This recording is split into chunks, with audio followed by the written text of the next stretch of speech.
Now we will have the next presentation by Dr. Jooyeoun. She's a research associate at the Center for Time Use Research at University College London. Her research is focusing on the measurement and evaluation issues regarding unpaid family care. She will give a talk on the economic significance of migrant care work. Let's hear from Dr. Sa.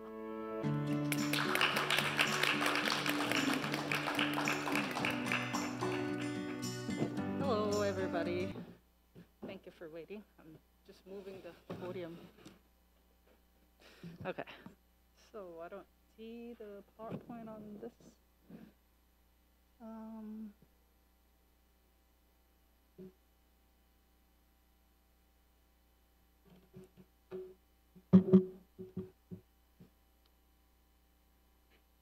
Huh? Technical issues still? I don't. Do you see the PowerPoint? Yes. Okay. Here we are. Okay. Hi. Thank you. Thank you for the invitation. I'm glad to be here, and then seeing old friends from all over the world, and then also from Korea, and then new friends. So I'm glad to be here. And okay, let's see. Because Int'l already has mentioned many things, and then also Marina has mentioned many things that I'm going to say. So anyway, Korea is a top in the world in many things, and this is one of the things. Korea is the fastest aging society in the world, as you can see in the graph, and then as well as Int'l has mentioned in her remarks in her talk. And then Korea's statistics 3 years ago, they announced that South Korea will likely become a super aged society, meaning 20 elderly people, 65 and older, which is considered to be elderly, 20 elderly people among 100 people. So that's considered to be the super aged society. And they said it's going to come in 2026, and just early this year, the Korea statistics has revised, and it's actually coming even faster. It's going to come here. We're going to reach the super aged society in 2025, which is in 3 years, in 2 years actually. So today, what I'd like to do. So the share of the senior population will equal that of a working population in 2050. We are in big trouble, I think. So today, but I'd like to bring some migrant care workers and then care work in general. So I try to demonstrate the quantitative significance of migrant care workers, and then also help motivate the policies that could help to develop better care policies for migrant care workers and then care work in general. So step back a little bit. So what's care sector here? I'd like to just show you a little bit. So care sector is divided into two, paid and then unpaid, usually. And then it concerns for the well-being of the care recipient, and that is likely to affect the quality of the care services that are provided by the care providers. And it also develops human capabilities in health and education and social services mostly. And then also, not surprisingly, women are heavily concentrated in this care sector. And in many countries, women of color or women with a lower socioeconomic status bear a greater burden, and then they are in those care sector. So why care is undervalued? Why care workers are paid lower than non-care workers in general, and then also why just care work in general is undervalued. So what's distinctive about care work is that it creates a lot of a lot more value than it actually can capture, I think. So that means that there is an externality that care work actually brings about. So that's the sense in which it's subsidizing many other areas of the economy, but we don't really see that connection in the, in one small number, like GDP or the economic growth or, those kind of numbers. So historically, patriarchal institutions made it hard for women to work anywhere but provide actually care work. And that restriction to care work, crowding them into that, put downward pressure on both the wages and the rewards of engaging in care work, I think. And even today, commitments to care to family members or to caring for others are costly, and then they tend to reduce the economic bargaining power in the household, as well as in the workplace.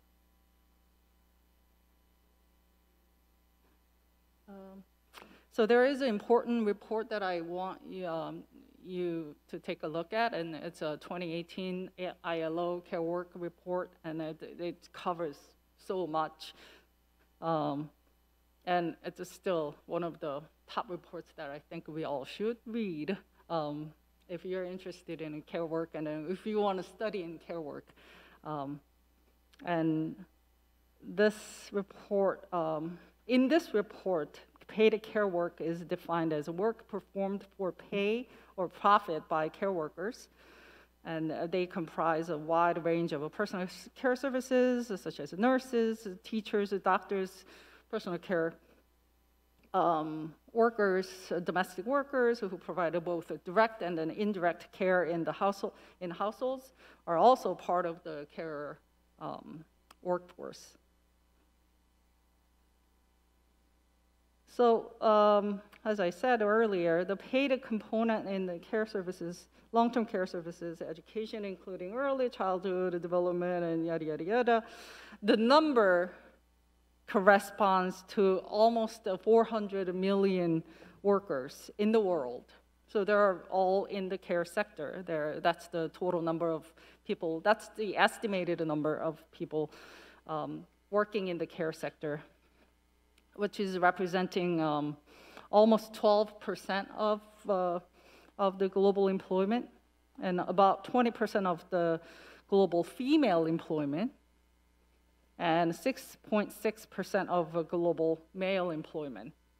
So it's not a small number. And care work is also a significant source of employment globally, particularly for women. There are significant regional variations in the patterns of care employment, except for Arab states here. The bigger the care workforce as a proportion of a total employment, the more feminized it is. The Americas is North American countries, and then also South American countries, and Europe and Central Asia, the total care workforce comprises almost 20% of total employment, and over 1/3 of female employment, and the rate of feminization of the care workforce is over 76%. And here, there is a map of the world, and then these care workers globally are not distributed equally, as you can see. Countries vary greatly in their sizes and then their level of development, as well as their labor markets, migration policies, and so on. And these variations influence the levels and the composition of care employment. A cluster analysis, which was done here, of the care workforce in 99 countries, identified 8 distinctive models of care employment. So two main sources of variations are, one is the proportion of employment in health and social work driven by the coverage of healthcare and then long-term care services. And then the second one is the proportion of employment in domestic work. And there are regions that face a deficit of care workers, both in education and health. But anyway, in some regions of the world, for example, the yellow region, on the map, they are relying on domestic workers greatly, and they have the worst working conditions. The domestic workers who have the worst working conditions in the global workforce and high levels of informality, and have been particularly hit by COVID-19, as Ito has mentioned earlier. So what this analysis indicates is that policy really matters in determining the level of employment, working conditions, pay, and status of care workers. Migration policies, labor policies, and the coverage and the design of health and education and care policies. So pretty much every policies that you can think of. I just throw them all in there. So where am I going with this information? Then, as the aging populations and women's increasing participation in the global labor force create more demand for paid domestic and care work, and women who fill those positions then rely on female relatives to care for their own families, creating a chain effect. So we call it global care chain. So the feminization of domestic and care labor creates, caring labor creates a global care chain, a term coined by early Hochschild to describe a series of links between people across the world based on the paid and unpaid work of caring. I think he's a super cool person. So where am I going with this information? So let's move on to the migrant workers. Globally, there are 44% of migrant workers are women. And within migrant domestic workers, over 73% of them are women. So it's a very female-heavy industry. So the feminization of migration refers not just to an increase in numbers, but also to a change in the nature of migration and the quality of jobs that women migrate for. In 2015, the women comprised some percent of migrants, and then in the 1960s, it's not that low. So it's very similar. 1960s and then 2015, 2018, it hasn't changed very much. But what has changed is the nature of women's migration. Many more women from the global south migrate as independent workers rather than accompanying family members. And they are often the primary economic providers in their families, which is the important source. With the decline of a welfare state in the world, the increasing proportion of women in the workforce and the aging population, the provision of childcare for children, elderly, the sick, the disabled in the global north is undergoing a disruption. So women from the global south are thus migrating to do the work of women in the global north as nannies, nurses, maids, and those migrant care workers. So this process of passing the responsibility of caregiving from one woman to another woman is known as a global care chain, as I described earlier. And among migrant care workers, domestic migrant care workers are the highest in terms of the proportion. So I'd like to dig a little more. I want us to dig a little more. And so there is a report by ILO published in 2021. And it showed, this report consists of 3 parts.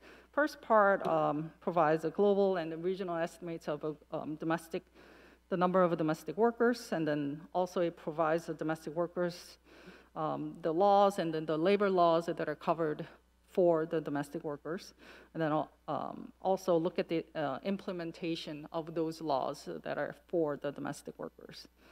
which aren't a lot, but it's a thick report, and I highly recommend to read this report. Oh. All right. So in this report, domestic work is defined as work performed in or for a household or households binding employment contracts. And this definition has often meant to a lot of people only those domestic workers are hired directly by households, but in fact, the scope of definition is broader. It includes the domestic workers who are hired through the service providers, whether they are employed by the service provider or by the households, or if there is more complexity in the employment relationship. These are all domestic workers. And while domestic workers typically undertake cleaning and cooking and these kind of activities, their tasks actually vary across countries and over time. And around the world, there are 75.6 million domestic workers who are aged 15 and older. And this figure includes a live-in and live-out, part-time, full-time, everybody, every domestic workers in this are included in this number. And the 75.6 million number represents 4.5% of total employment.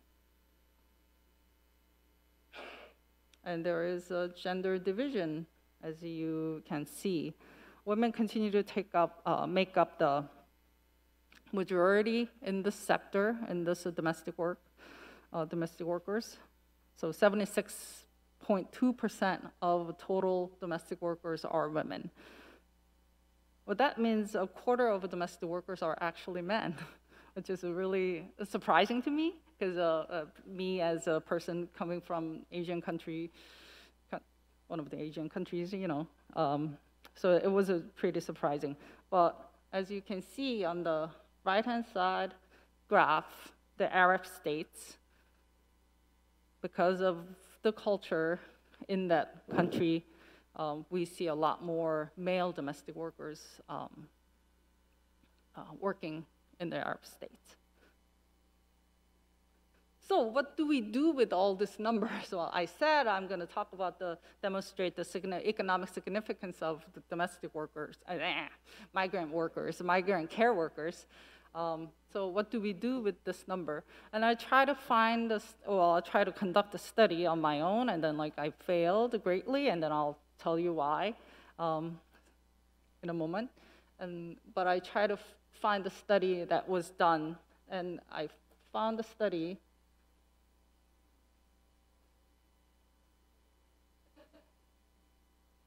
I really found two studies. Oh.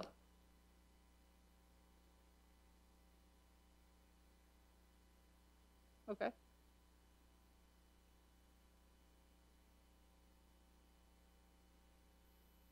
Yeah. So there are two studies that I found. One was in, not this one. Okay, not this one. Okay. There was one study that was done by not by a research center, or it's actually done by the market research company, and it looked at the economic contributions of migrant domestic workers across these regions. One is Singapore, Hong Kong, and Malaysia, and it's about 0.3 to 4% of GDP. Their contributions of the migrant care workers were about 4%. That's the highest. And the second study that I found was the UK. And in 2017, February 20th, they performed. There was a strike among these migrant care workers, and they were on the street showing that what if we stop working, meaning one day without us, That was their title. And guess what happened? If they don't work just one day, it's about 4% of GDP, the UK GDP, is just lost.